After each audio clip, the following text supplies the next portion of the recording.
Assalamualaikum warahmatullahi wabarakatuh. Bagaimana anak-anak kabarnya? Baik ya, Alhamdulillah. Bismillah, insya Allah kita selalu baik karena izin Allah dari dapat izin Allah Subhanahu wa Ta'ala.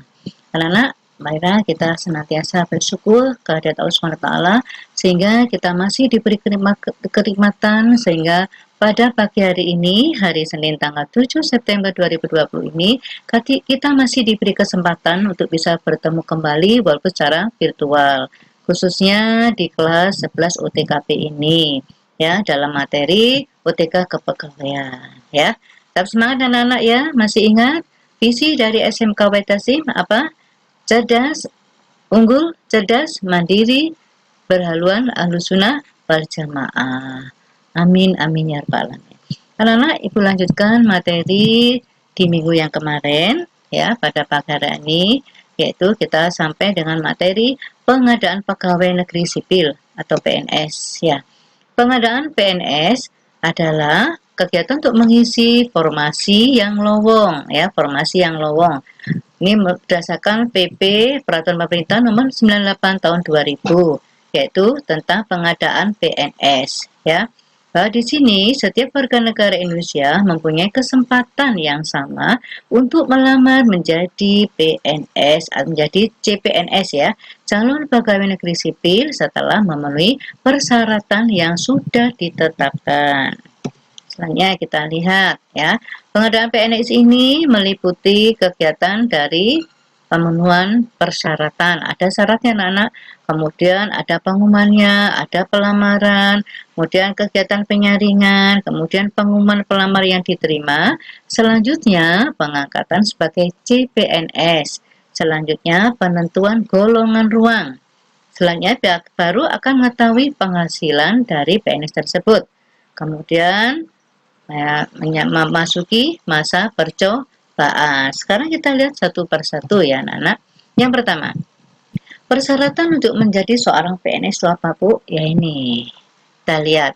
Yang pasti WNI ya, warga negara Indonesia. Pada saat diangkat sebagai CPNS ya, berusia sekurang-kurangnya 18 tahun ya, berarti sudah di atas 17 tahun. Dan setua-tuanya ya, maksimal 35 tahun. Tidak pernah terlibat dalam tindak kriminal ya. Nah ini. Kemudian tidak pernah diberhentikan dengan hormat ya. Tidak atas permintaan sendiri jadi dipecat gitu ya, di DO. Jangan sampai ya naudzubillah menjalit. Kemudian tidak berkedudukan sebagai calon PNS negeri calon atau pegawai negeri ya. Jadi sudah menjadi pegawai tapi tetap ikut lagi ya. Kemudian mempunyai pendidikan, kecakapan, keahlian dan keterampilan yang diperlukan. Ini harus ya. Jadi harus mengurus SKCK. Sehat jasmani dan rohani dalam arti tidak cacat ya, tidak mengalami keterbelakangan mental. Bersedia ditempatkan di seluruh wilayah Republik Indonesia ya, siap ditempatkan di mana aja ya, dari Sabang sampai Merauke. Syarat lain yang ditentukan dalam persyaratan jabatan. Nah ini jadi masih banyak anak-anak ya persyaratannya untuk menjadi seorang CPNS. Kemudian pengumuman ya.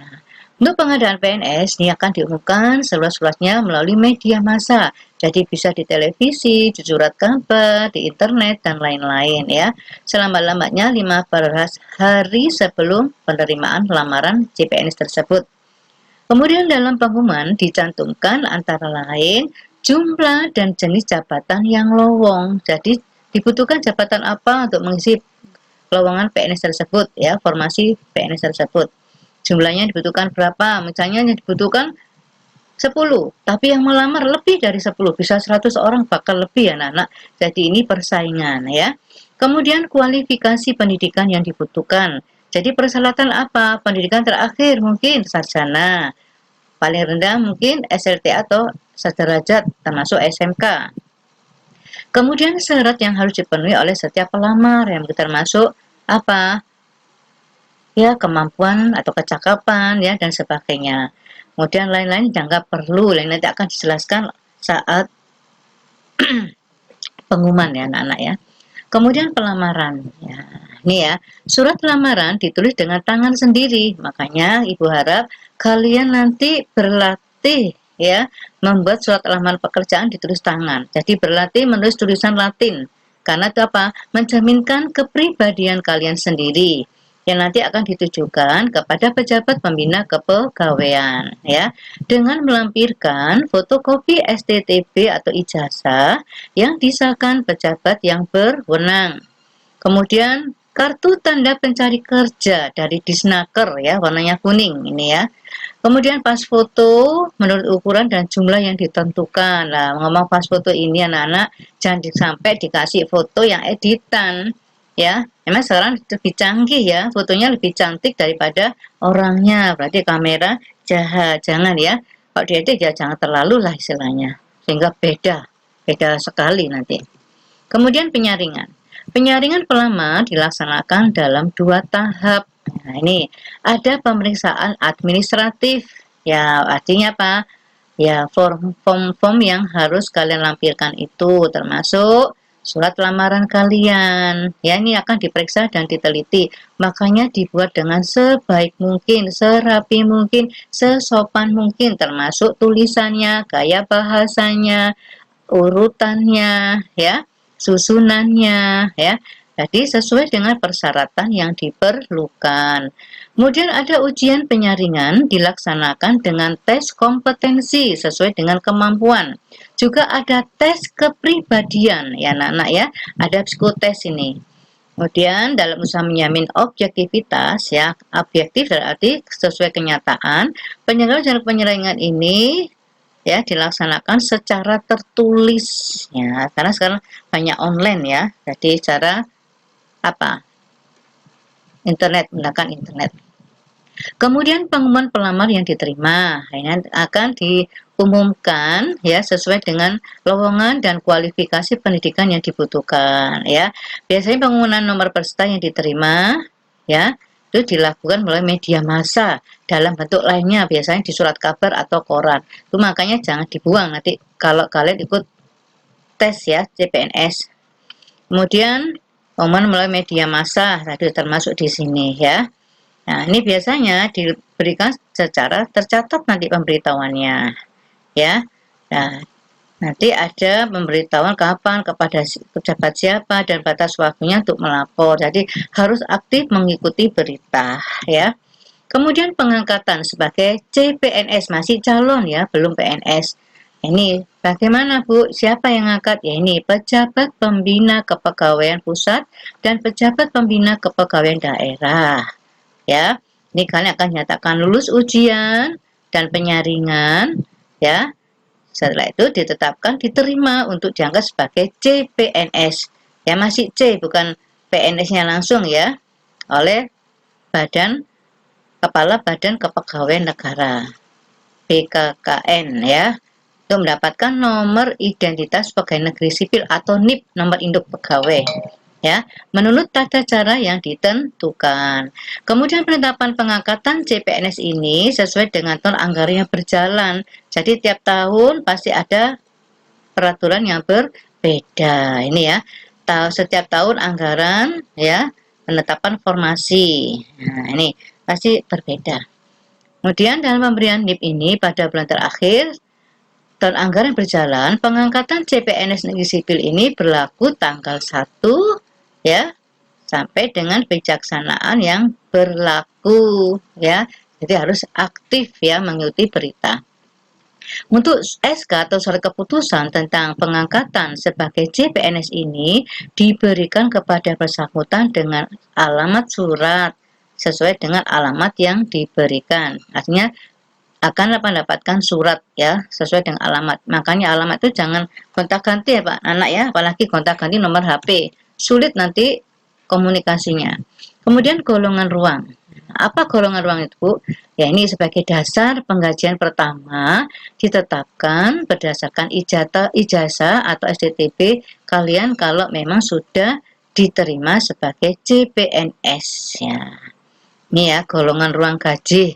Ya, ini sesuai dengan nomor peraturan pemerintah nomor 98 tahun 2000 ya. Kemudian perbaruannya pada PP Peraturan Pemerintah Nomor 11 Tahun 2002.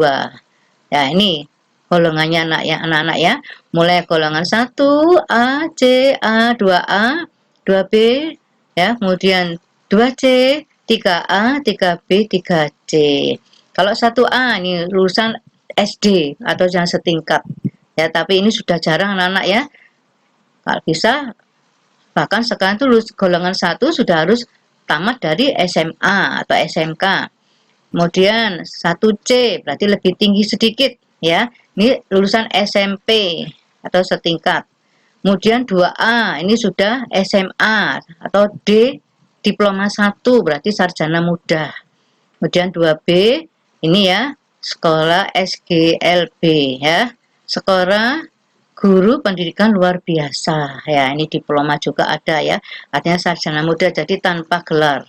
Kemudian 2C itu sarjana muda ya, atau akademi di universitas mungkin ya, atau di kursusan ya.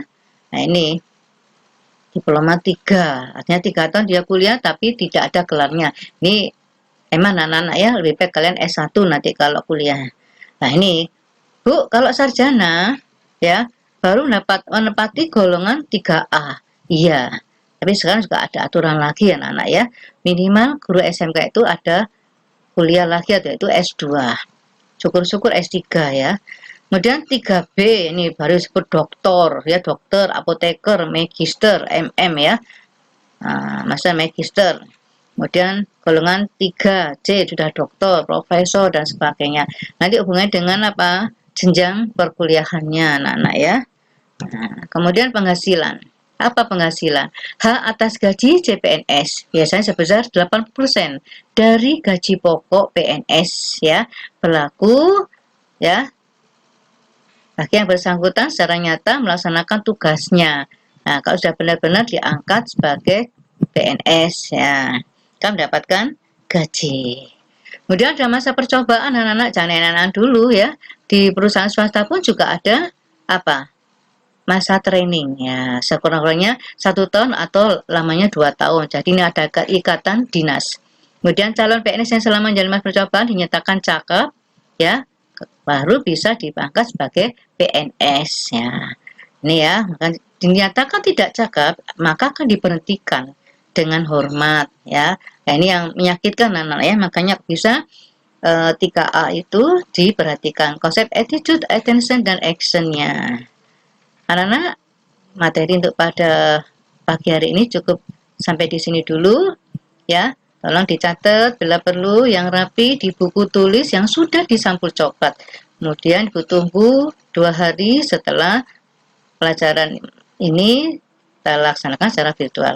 Akhirul kalam, wabillahi taufik wal hidayah. Wassalamualaikum warahmatullahi wabarakatuh. Tetap semangat ya anak-anakku.